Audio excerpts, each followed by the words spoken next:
दोस्तों नमस्ते प्रणाम। हम किरण शर्मा, हम मंजू शर्मा अपने यूट्यूब चैनल पर सबके स्वागत कर छी। नमस्ते प्रणाम सब दीदी भाई जी के प्रणाम, सब यूट्यूब फैमिली के प्रणाम, जते कोई गीत सुनबे सबके प्रणाम, सब दर्शक के प्रणाम।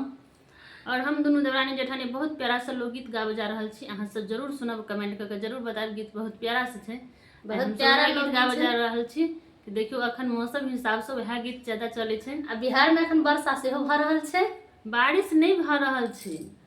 और जब बारिश होय छै तो ये गीत जरूर गावे छै, एक लक हम सब गावे जा रहल छी। अहाँ सब जरूर सुनब, प्यारा आशीर्वाद अहाँ सब खुद देब और ज्यादा से ज्यादा अहाँ सब शेयर जरूर करब। बहुत प्यारा सा गीत छै, अहाँ सब जरूर सुनबे, जरूर कमेंट बॉक्स में लिखबे केहन गीत लागल।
चिट्ठी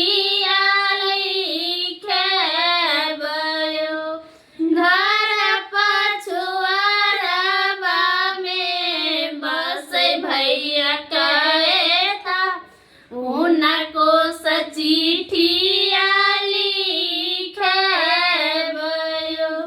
पहले जे लिखिए कहता नती बिनीतिया, दोसरे में धानी के भी रो गयो। पहले जे लिखिए कहता नती बिनीतिया, दोसरे में धानी के भी रो गयो। चिट्ठिया कहे जे पिया जयता हूँ देखिए कहता दुई चार लोगवा, ओही ठाम चिट्ठिया छाउपे बयो। जहाँ ठान देखिए कहता दुई चार लोगवा, ओही ठाम चिट्ठिया छाउपे बयो।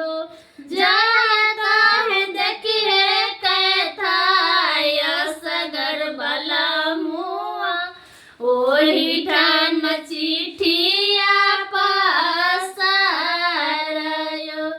जाहि ठाम देखिए कहता असगर बला मुआ, ओही ठाम चिट्ठिया पसारयो। चिट्ठिया पढ़ते पिया मन मुस्कावता, कते धान ली